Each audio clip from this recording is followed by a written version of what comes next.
செய்திருக்கிறார். அடுத்ததாக எங்களுடைய ஔவையாருக்கு அதியமான் என்னும் மன்னன், அவனுக்கு யாரோ ஒருவர் கொண்டு கொடுத்த அந்த நெல்லிக்கனியை சாப்பிட்டா அந்த நபர் நீண்ட காலம் உயிர் வாழ்வாராம். அப்படியான ஒரு நெல்லிக்கனியை ஔவையாருக்கு எங்களுடைய அதியமான் மன்னர் கொடுத்தார். அதுக்கு காரணம் என்ன? அந்த ஔவையாரின் புலமையை அவர் மதிக்கிறார். அந்த ஔவையார் நீண்ட காலம் உயிரோடு வாழ வேண்டும் இந்த பூமியில் என்பதற்காக அந்த நெல்லிக்கனியை கொடுக்கிறார். அதே போல எங்களுடைய இப்பத்தி ஆண்களும் ஒன்றும் கலைச்சவங்க இல்ல. காலையில் எழும்பி அவசர அவசரமா அந்த பெண்கள் ஏதோ வத்தலோ சொத்தலோ செய்து வைக்கிறாங்க. அதை முழுங்கிட்டு முழுங்கதா துப்புறதா தெரியாம முழுங்கிட்டு அந்த பெண்களுக்கு அந்த பழைய சோறு இருக்குதானே, பழைய சோறு மகத்துவம் இங்க இருக்கிற பெண்கள் எல்லாருக்கும் தெரியுமான்னு நான் நினைக்கிறேன். எல்லாரும் சாப்பிட்டுருப்பாங்கன்னு நினைக்கிறேன். அந்த பழைய சோத்தை நீ சாப்பிடுமா, நீ சாப்பிட்டாத்தான், அந்த பழைய சோத்தை நீ சாப்பிட்டாத்தான் நீ காலமெல்லாம் ஆரோக்கியமாக இருக்கலாம், அந்த குடும்பத்தை பார்க்கலாம் என்று அந்த பெண்களை சாப்பிட சொல்றாங்க. அப்படி எங்களுடைய பெண்களை போற்றிக் கொண்டிருக்கிறார்கள் எங்களுடைய ஆண்கள். அது மட்டும் இல்லாம சிவபெருமான் அதியமான் உங்க வீட்டுக்காரர் சொல்லுங்கம்மா, மேட்டுக்கு வாங்க. எந்த வீட்டுக்காரர் என்ன இப்படி ஊக்கப்படுத்தலண்டா போற்றலண்டா நடுவர் அவர்களே, நான் இந்த இடத்துல வந்து பேச முடியாது. அது மட்டுமல்ல, எங்களுடைய சகோதரர்களும் ஒன்றும் கலைத்தவர்கள் அல்ல. உன்னால முடியும், நீ பேசுவா, நீ உன்னால முடியும் என்று ஊக்கப்படுத்தி இங்க அழைத்து வந்த இந்த இதுல இருக்கிற எல்லா சகோதரர்களையும் சேர்த்து இந்த 3 பேரும் சொன்னாங்க உன்னால முடியும், நீ மிக சிறப்பா பேசுவாண்டு. ஆனா இப்ப என்னடாண்டா அவங்க ஏறுபடி பெண்களை போற்றும் ஆண்கள் குறைவு என்று பேச வந்திருக்காங்கன்னு எனக்கு தெரியல. இருக்கட்டும் இறுதியில பார்ப்போம். அதே போல எங்களுடைய வீட்டுல ஒரு சின்ன சம்பாஷணை ஒன்று நடக்குதுன்னு வச்சு கொள்ளுங்க. மகன் வாரான், அம்மாட்ட காதுக்குள்ள குசு குசுண்டு, அம்மா இதை கொஞ்சம் அப்பாட்ட கொஞ்சம் சொல்லு, எனக்கு இந்த ஒரு ஐபோன் வேணும், அல்ல ஒரு போன், என்ன ஒரு பொருள் அவருக்கு தேவைப்பட்டா அம்மா இதை கொஞ்சம் அப்பாட்ட கொஞ்சம் சொல்லி எனக்கு வேண்டித்தாவன் ரெண்டு. அந்த அம்மாவை அவன் மதிக்கிறதால அந்த அம்மாட்ட வந்து சொல்றான். அதே போல அம்மா போய் என்ன செய்வா, சரி இருக்கட்டும் போறோம், நேரம் பார்த்து நான் சொல்றேன்ட்டு அப்பாட்ட போய் அந்த அம்மா சொல்றா, இப்படி தம்பிக்கு இப்படி ஒரு பொருள் வேணுமாமண்டு. சரி நீ சொன்னா சரியாதான் இருக்கும். இங்க இருக்கிற எல்லா வீடுகள்லயும் உங்களுடைய ஆம்பளை பிள்ளைகள் அப்படித்தானே சொல்லுவாங்க, உங்கள்கிட்ட தான் வந்து சொல்லுவாங்கன்னு நான் நினைக்கிறேன். அந்த பெண்ண மனைவிய போட்டுற ஒரு கணவனாவர், சரி நீ எடுத்தா எல்லா முடிவும் சரியாதான் இருக்கும் என்று சொல்றாங்க. அதே போல எங்களுடைய அப்பாவே வந்து 100 ரூபா கூட அவரு கேட்டு வாங்கிட்டு இருக்காருப்பா. நிச்சயமாக நடுவர்களே.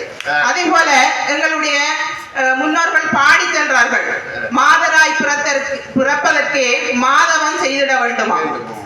அதே போல இப்பத்தியாக மட்டும் தலைச்சு போகல, சிங்கப்பண்ணி என்று எங்களுடைய ஏஆர் ரஹ்மான் அவர்கள் பாடியிருந்தார்.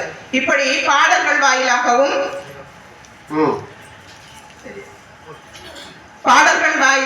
எங்களுடைய மகளிரை ஆண்கள் போற்றிக் கொண்டுதான் இருக்கிறார்கள்.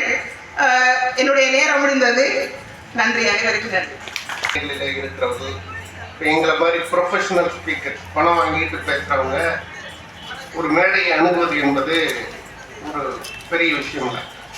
ஆனால் கிடைக்கிற வாய்ப்பை மிகச்சரியாக பயன்படுத்திக் கொள்ள வேண்டும் என்று அதற்காக தயாரித்து எவ்வளோ வேணா பேசினா அந்த மேடை கிட்ட போய் நின்னா தானா எல்லாருக்கும் அப்படி பில்டிங் ஸ்ட்ராங் பேஸ் மட்டும் வீக் ஆயிடும். அது இயல்புதான். அந்த மாதிரி இல்லாமல் வந்து கிடைத்த வாய்ப்பை மிகச்சரியாக பயன்படுத்தி கொண்ட கவிமகள் ஜெயவதி அவர்களுக்கு ஒரு நல்ல கைத்தறல் கொடுக்கலாம்.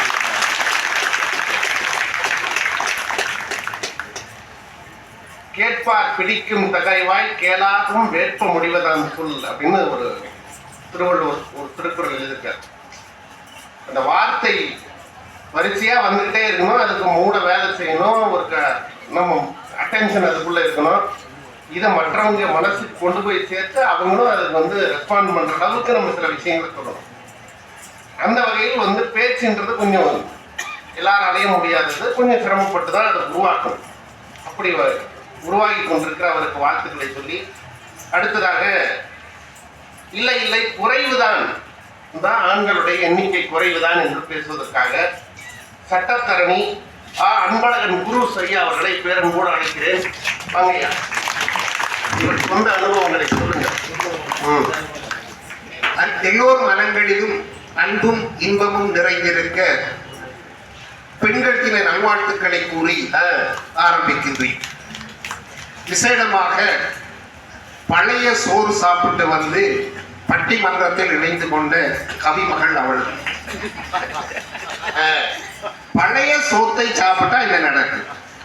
ஆனால் ஆரோக்கியமான சோறு பழைய சோறு அல்ல, அது தண்ணி சோறு. பழைய சோறு சாப்பிட்டீங்கன்னா பிடிக்கிறதுதான் கூட வரும். ஆகவே நடுவரை புரிந்து கொள்ளுங்கள், அவருடைய கருத்துக்களை நீங்கள் உள்வாங்கிக் கொள்ள வேண்டாம். பழைய சோறு எனக்கு அந்த அனுபவம் உண்டு. அடுத்ததாக எங்களுடைய பிரதேச செயலாளர் அம்மணி மற்றும் உதவி பிரதேச செயலாளர்கள் எல்லாம் கூறிய இன்று முன்மொழிந்த ஆண்களுக்காக ஆண்கள் தினம் கொண்டாட வேண்டும் என்பதற்காகவும் கவிமகள் சொன்னது போல பெண்களை போற்றுவதற்காகவே இங்கே வந்திருக்கின்ற ஆண்களாக இருக்கின்ற உங்கள் அத்தனை பேருக்கும் விசேடமான வணக்கங்கள். எங்களுக்கு தான் தெரியும் எங்கட பிரச்சனை. நீங்க சொல்லிட்டீங்க. நாங்க ஏன் இவ்வளவு அமைதியாக இருந்து பெண்களை போற்றுகிறோம் என்றால் வேற வழி இல்லை, வேற வழி இல்லை. இங்கேயும் வழி இல்லை, வீட்டையும் வழி இல்லை. இதாலதான் நாங்க இப்படியே செய்யறோம். சரியா? இந்த சிவனை வைத்துத்தான் அவர் பேசினவர். பெண்களை போற்றுபவர் சிவன். ஏனம்மா கொஞ்சமாவது எங்களை பார்த்து முருகனையும் கொஞ்சம் சேர்த்திருக்கலாம். என்ன மனசு சேர்த்திருந்தால் இன்னும் கொஞ்சம் நல்லதாக இருந்திருக்கு. நாங்கள் முருகனை பின்பற்றுவோம்.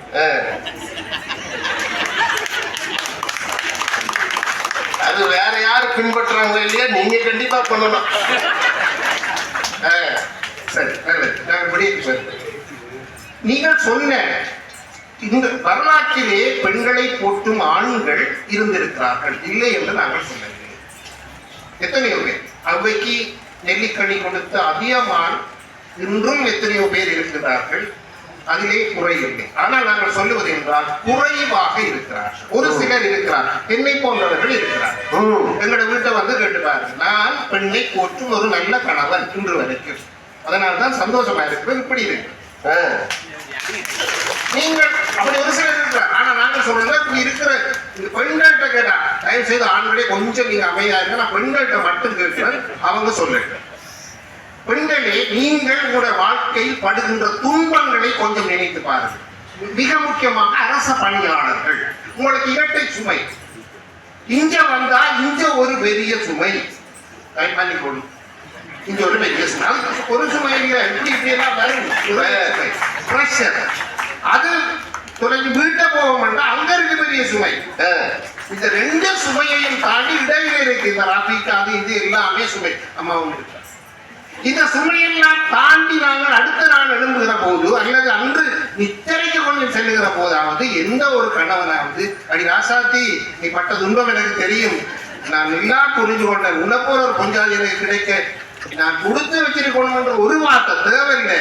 தலைய தடாவி என்றான படுமா நேரத்தோடு சொல்றேன். அந்த ஆண்களை அவராவது பார்த்திருக்கிறீர்களா? இருந்தா கூட்டிட்டு நாங்கள் ஆண்கள் தினம் நடத்தி அவர்களுக்கு ஒரு மகிழம் சுட்டுவோம். ஆண்கள் அதெல்லாம் செய்ய தயாரா தான் இருக்காங்க. அப்படி செஞ்சாங்கன்னா ஒரு 10 நிமிஷத்துல என்ன தோணும்னா, இவன் காலையில் நல்லா தானே இருந்தான், இப்ப ஏதோ ஆயிடுச்சு போல என்றான். இது ஒரு முக்கியமான விடயம் பெண்களுக்கானது. மாதா மாதம் பெண்கள் அடி வயிறு வலிக்க உதிரம் பிழிந்து படுகின்ற அவஸ்தை கண்டும் அவளுடைய அன்றாட வேலையை தான் மாற்றிக்கொண்டு நீ படுகின்ற வேதனை எனக்கு புரிகிறது அம்மா, உன் கால் வலிக்கிறது, உன் காலை நான் பிடித்து விடுகிறேன் என்று கூறுகின்ற கணவன்மார் குறைவு என்பதால் தான் சொல்லுகிறேன். பெண்களை போற்றுகின்ற பெண்களை கொண்டாடுகின்ற ஆண்கள் மிக குறைவு. அந்த நெருக்கடியான நேரத்திலும் நீ ஏன் அதை செய்யல, ஏன் இதை செய்யல, ஏன் இப்படி செய்யல என்று கேட்கின்றவர்கள் தான் அதிகமாக இருக்கின்றார். அடுத்த போய் எங்களுக்கெல்லாம் ஆண்களுக்கெல்லாம் பொருளாதார பிரச்சனை அதிகமாக வரும். ஆனால் செல்வத்தை சேமித்து வைத்திருப்பவர்கள் பெண்கள் தான். பாருங்களா, ஒவ்வொருவரையும் பார்த்தீங்கன்னா குறைஞ்சது 35 ரூபாய். எப்படி வந்தது? 6வது ஒரு ஆண் சேர்த்து கொடுத்தவனா? 1-2 பேர் இருக்காங்க, இல்லைன்னு சொல்லுங்க. நான் ஒரு ஆள் அதுல இல்லைன்னு சொல்லுங்க. அப்படி ஒரு செல்வத்தோடு வாழுகிறவர்கள். அதுக்கு சொன்னா நீ இப்படி கஷ்டப்பட்டு மிச்சம் பிடிச்சி சேர்த்து வச்சிருக்கிறீ, உனக்கு பாராட்டுகள் என்று எந்த கடவுள் அவர் சொன்னானா? ஒரு அவசரத்துக்கு அதாவது அப்படி கேட்கிற போதிலையும் ஒரு குறை ஒரு பிரச்சனை மறுப்பு கூறாம இந்த தூக்கிட்டு கொண்டு தொழிலப்பாரு பிரச்சனை முடியும் காரணம் தான் பெண். அந்த பெண்ணை வாழ்த்துகிற பாராட்டுகிற கொண்டாடுகிற ஆண்கள் இருக்கின்றதா இந்த உலகத்தில்? குறை. இறுதியாக ஒரு ஆண் என்கின்ற ஆண்மையை கொடுக்கின்றவள் பெண், ஒரு அந்தஸ்தை கொடுக்கின்றவள் பெண். நீ ஒரு தந்தை என்கின்ற அந்தஸ்தை கொடுக்கின்றவள். அந்த தந்தை என்ற அந்தஸ்தை பெற்றுக்கொண்டு கூட தலைக்கணமாக திரிகிறார்களே ஒழிய நீ எனக்கான வரத்தை வாங்கி தந்தாய் என்று சொல்லுவதற்கு யாரும் இல்லை. அதை கூட ஒரு பிள்ளை பேரு எனக்கு ஒரு பிள்ளை என்றுதான் கொண்டாடுகிறீர்களே தவிர அந்த பிள்ளையை தந்த கடவுள் அவனுக்கு கொண்டாடுவதில்லை. இதுதான் உண்மை. ஆகவே உங்களுடைய அணி சார்பாக நான் சொல்ல வருவது, குறைவாக இருக்கிறார்கள் பெண்களை கொண்டாடுகிறார்கள், எதிரணியில் இருக்கிறார்கள். இவர்களை ஏன் கூட்டி வந்தோம் என்று நீங்கள் யோசிக்க போகின்றீர்கள். சற்று இருந்து பாருங்கள். நன்றியோடு அமர்கின்றேன். நன்றி, வணக்கம். கொண்டாடும் ஆண்கள் குறைவுதான் ஐயா சொல்லியிருக்காரு. இல்ல பிராக்டிக்கல் டிஃபிகல்ட்டி அவர் சொன்னது எல்லாமே. பிராக்டிக்கல் டிஃபிகல்ட்டினா என்ன? பெண்கள் நினைச்சா அந்த குடும்பத்தினுடைய கஷ்டத்தை உடனடியாக தீர்த்து வைக்க முடியும். பெண்கள் நினைச்சா உடனடியாக அந்த குடும்பத்தினுடைய அடுத்த நிலைக்கு எக்ஸ்பேண்ட் பண்ண முடியும். இது ரெண்டும் செய்ய முடியும். அதுக்கு பெண்களுக்கு ஆண்கள் எந்த அளவுக்கு ஒத்துழைப்பா இருக்காங்க. ஆனா நான் சொன்னது பிராக்டிக்கல் டிஃபிகல்ட்டி வேற.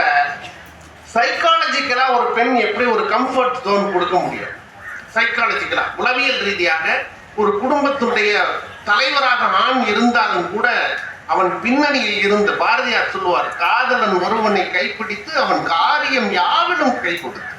காதலன் ஒருவனை கைப்பிடித்து அவன் காரியம் யாவிலும் கை கொடுத்து எல்லா நிலைகளிலும் அவனை கூட நான் இருக்கேன்பா. அந்த ஒரு ஏன்னா வேற அவனுக்கு பெரிய பணம் எதுவும் இல்லைல்ல.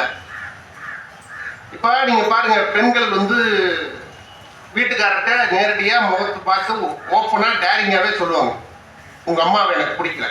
சொல்றீங்களா இல்லையா?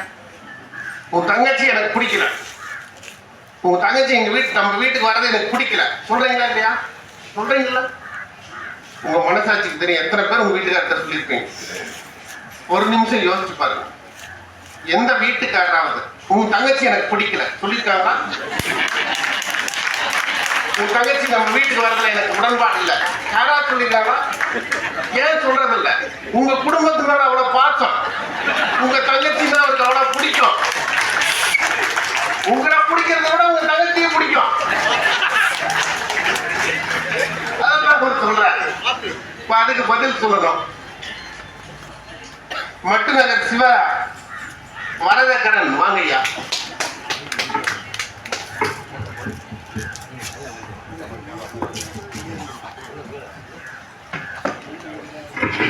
புன்னகை மன்னன் நல்லதொரு வீணை செய்தே அதை நலங்கட புழுதியில் அறிவர் உண்டோ, சொல்லடி சிவசக்தி என்னை சுடர்மிகு அறிவுடன் படைத்து விட்டாய், வல்லமை தாராயோ இந்த மாநிலம் பயனுற வாழ்வதற்கு.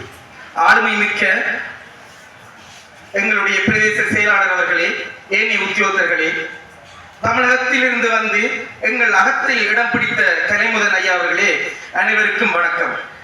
ஐயாவர்களே, பெண்களை போற்றும் ஆண்கள் அதிகம் என்பதை விட பெண்களை போற்றாத ஆண்களே இல்லை என்று நான் பேசலாம் என்று வந்திருக்கின்றேன். இன்றைக்கு தானே எனக்கு தெரியும் ஆண்கள் தினம் என்று ஒன்று இருக்கிறோம். அம்மனி சொல்லித்தான் எனக்கு தெரியும். பெண்கள் தினம் இல்ல, பெண்கள் வாரம் 8ஆம் தேதி முடிந்து விட்டது, ஒரு கல்வியா கொண்டாடி கொண்டிருக்கிறோம். இனி பெண்கள் வாரம் என்று வைத்தாலும் பரவாயில்லை, அவ்வாறாக பெண்கள் மாதம் கூட நடந்தாலும் நாங்கள் சந்தோஷம் இருப்பதால் செம்மாதர் திரும்புவது இல்லையா சொன்னது பாரதியார். ஒரு ஆண் சங்க காலம் தொட்டு இன்று வரை பெண்களை போற்றாத ஆண்களே கிடையாது. காலையில ஒரு சம்பவம், காரில் இறங்கிட்டு வரக்குள்ள நான் கொஞ்சம் இறங்கி வர லேட் ஆகி, என்ன காரணம்னா திறப்பு கீழே விழுது. அன்பழமையா தான் பக்கத்தில் இருந்தவர். ஐயா கொஞ்சம் திறப்பு எடுத்து கொடுங்க என்று சொன்னேன். அப்படியே முறைச்சு பார்த்தீங்கன்னா எனக்கு நேரிட்டுல பிடிச்சிட்டு இடுப்புகளை பிடிச்சிட்டு ஏற்றிட்டு போயிட்டேன். இப்ப கவிமகன் அம்மா வரக்குள்ள இந்த தம்பி இந்த டேபிள தள்ளி விடுறதுக்கு வந்தவர் தள்ளி பாஞ்சி வந்து இந்த டேபிள் விட்டு விட்டு பாத்தீங்களா? அப்ப அந்த இடுப்புப்பிடி பந்தம் பண்ணது நீங்கள் அறிந்திருப்பீர்கள் வீர சிவாஜி மன்னனை பற்றி. இந்தியாவிலே பாரதத்திலே வடபகுதியை ஆண்டவர். அவருடைய அரண்மனைக்கு காலையிலே ஒரு பெண்மணி வேறு தினமும் அங்கிருக்கின்ற அரண்மனைக்கு தேவையான பாலை கொடுப்பது. அந்த அரண்மனை கதவுகள் குறிப்பிட்ட நேரத்திற்கு திறந்து குறிப்பிட்ட நேரத்திற்கு மூடி விடுவார்கள்.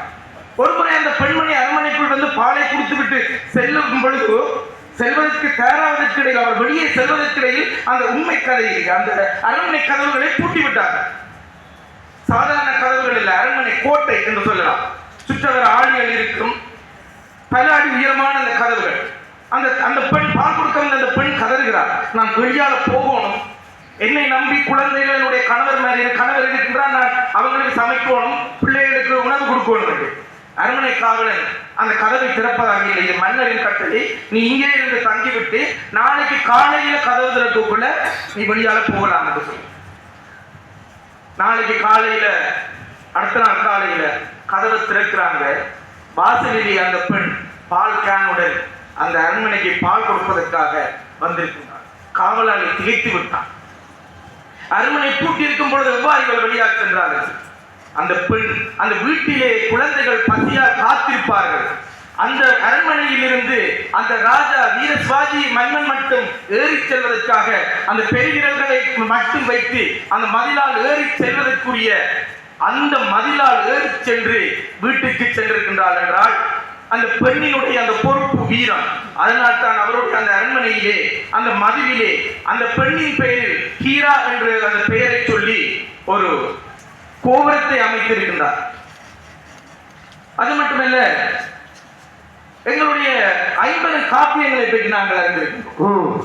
50 காப்பியங்களை பார்த்தீர்கள் என்றால் சிலப்பதிகாரம், தீபக சிந்தாமணி, மணிமேகலை, வளையாபதி, குண்டலகேசி 5 பார்த்தீர்கள் என்றால் பெண்களின் ஒவ்வொரு ஆபரணங்களை கொண்டு எழுதப்பட்டிருக்கும். 5 காப்பியங்களையும் எழுதியவர்கள் ஆண்கள்.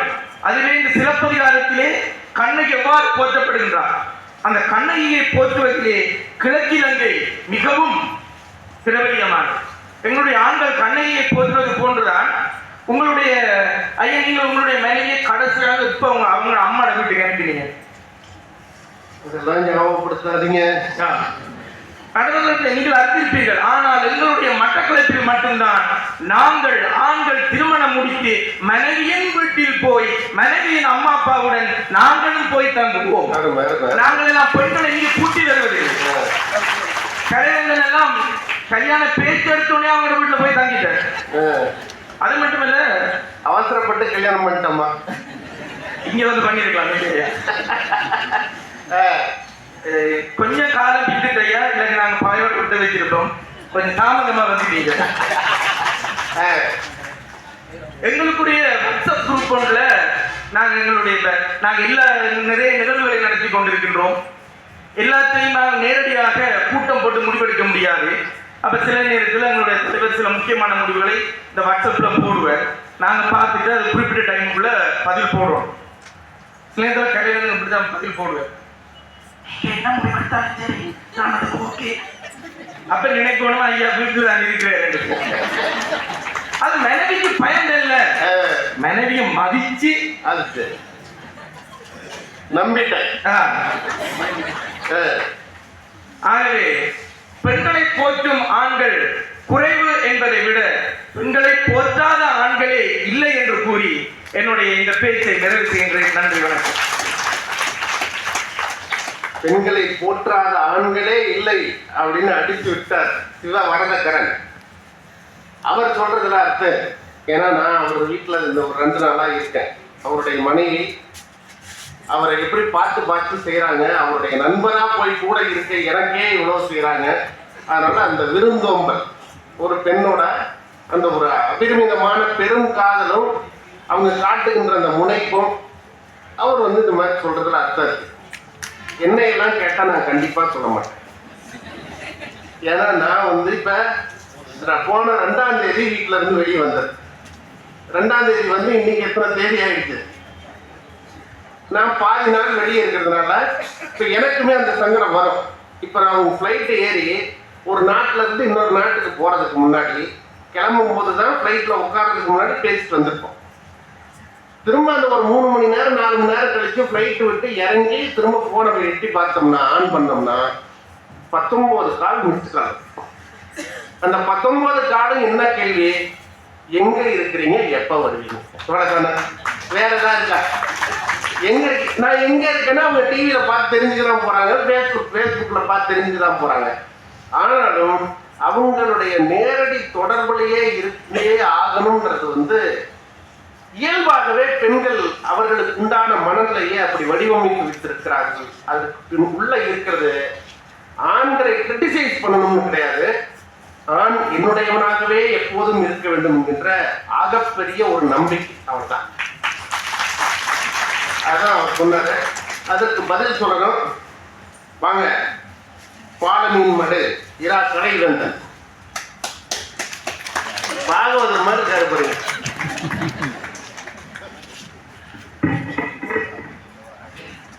இது கல்யாணத்துக்கு கொடுத்தாங்களாங்க. நாவினால் தொட்டாலும் இனிக்கும், தொடாது பார்த்தாலும் மனது ஜொலிக்கும், அண்டம் பேரண்டவரை தேடி பார்த்தாலும் அங்கே மூத்த நரை கொண்டு தமிழில் ஒரு வார்த்தையேனும் அமர்ந்திருக்கும். தாய் தமிழையும் ஆண்டோர் அமைந்த அவையையும் வணங்கி, நடுவர் அவர்களே, எங்கட வரதகரன் சொன்னார், கண்ணகி ஏன் போற்றப்படுகிறாள்? கண்ணகி போற்றப்படுகிறாள் உண்மையாக. ஏன் கண்ணகி போற்றப்படுகிறாள் நடுவர் அவர்களே? இன்னொரு பெண்ணை தேடி போன கேவலன திரும்ப கூப்பிட்டு இது என்னோட என்று சொன்ன அந்த குணம் எல்லா பெண்களுக்கும் வரணும் என்று ஒரு ஆணால முடிவெடுக்கப்பட்டு அதாலதான் அந்த கண்ணகியை கற்பு கரசி என்று கொண்டாடுறாங்க. இந்த ஆண்களா நடுவர்களை கொண்டாட போறாங்க நம்ம பொம்பளை பிள்ளைகளை. கவிமணி தேசிய விநாயகம் பிள்ளை சொன்னாராம், திருவள்ளுவர் சொன்னாராம், பாரதியார் சொன்ன. நாங்க இன்றைக்கு கேட்கிற நடுவர்களே, இன்றைக்கு இருக்கிற எங்கட ஆண்கள் என்ன செய்யறாங்க? அண்டையாக்களை பத்தி நாங்க கதைக்கல. நீங்க என்ன சொல்றீங்க? அன்றைக்கு கொண்டாடுனாங்க அவங்க. எங்கட அம்மாக்கு 9 புள்ள, எங்கட அப்பமாக்கு 11 புள்ளி. வேற எதுவும் வேலை இல்லையா? பயங்கரமா கொண்டாடுனாங்க, பயங்கர கொண்டாடு. இன்றைக்கு 2க்கு மேல போகுது நடுவர்களே, போவதில்லை. கொண்டாடினா போகணுமே, கொண்டாட்டமே இல்லை. இந்த முடிவெடுக்கிறத பற்றி சொன்னாங்க. நான் வீட்டில் இருக்கக்குள்ள கொஞ்சம் சத்தமா கதைக்கிறதுல இருந்து அப்படிங்கிறவர்களே, முடிவு என்றது வீட்டுல நான் தான் எடுக்கிற முடிவு. கடைசி கதை நான் தான் கதை பண்ணுறவர்களே. எந்த ஒரு சண்டையா இருந்தாலும் எந்த கதைக்காங்க கதைக்கே அது இந்த மனுஷி அப்படி வச்சிருக்கீங்க. டேய், நீ சொன்னா சரி, நான் கதைச்ச புள்ள மன்னிச்சுக்கோ. இந்த கவிமகள் வந்தார், அர்த்தநாரீஸ்வரராம் கொடுத்ததாம். ஓம் கொடுத்தார்தான் சிவபெருமான். எந்த பக்கத்தை கொடுத்தார்? இடது பக்கம். அங்கதான் இதயம் காட்டிரி. இப்பத்திய நீங்க இந்த புள்ளி விவரத்தை பார்த்த வைத்தியரை இருக்காங்க, ஹார்ட் அட்டாக்ல போற ஜனம் கூடு. பொம்பளைகள் அதையாவது போய் சேரட்டு கொடுத்த குடுவானது அதிகமா நெல்லிக்கனி கொடுத்தவர் தான். ஏன் கொடுத்தவர்? ஏதோ ஒரு காயோடு கிடைக்குது நமக்கு, இது நல்ல காயா கூடாத காயா நமக்கு தெரியா. வயசான ஒரு அவை கிளறி இருந்தாங்க போனாங்க கொடுத்து பார்த்தவர். இதை போனதுக்கு இங்க எல்லாம் கொண்டாடுறாங்க இதெல்லாம் சொல்லப்படாது நடுவர்களே. எங்களுடைய தனியார் துறையில வேலை செய்யற பெண்களை பார்த்தீங்கன்னு சொன்னா, இந்த அவங்களோட கற்பகாலம், இந்த கற்பகாலம் வரக்குள்ள அங்கத்திய மேனேஜருக்கு பெரிய ஒரு டென்ஷன் ஒன்று பிடிக்கும். போனாலண்டா 84 நாள் வர மாட்டாங்க வேலைக்கு, சம்பளம் கொடுக்கணும். பயங்கர பிரச்சனைக்கு நடுவர்களே. அந்த நேரத்தில் இந்த பெண்களை வேலையை விட்டு நித்தாட்டுற முடிவுகள் எல்லாம் எடுப்பாங்க அவங்க. இதெல்லாம் இருக்கு. இதுகளெல்லாம் பார்த்துதான் நாம இன்னும் கொண்டாடுறோம் சொல்றோம். அது வரதகரண்ட பிரச்சனை வேறு. வரதகரன் கவிதை எழுதுனேன். எப்படி? நேற்று காதலனாக்கினாய் கவிதை எழுதினேன், இன்று கணவனாக்கினாய் கண்ணீர் வடிக்கிறேன். இப்படி எழுதுன வரதகரன் கொண்டாடுறேன் சொல்லுவார்கள். இதைத்தான் பார்த்து போட்டு நாம கொண்டாடுறோம் பச்சை பொய். எங்கட அன்பையா சொன்னார் அந்த 3 நாட்கள் வலி மிகுந்த 3 நாட்கள் நான் ஒத்துக்கொள்றேன். அந்த வலி மிகுந்த 3 நாட்கள் மாதவிடாய் காலத்துல அந்த இருக்காங்க எல்லாரும் சுடுதண்ணி வச்சு கொடுக்குறாங்க இருக்காங்க, ஒத்தரம் பிடிக்கிறாங்க இருக்காங்க, எல்லாரும் இருக்காங்க.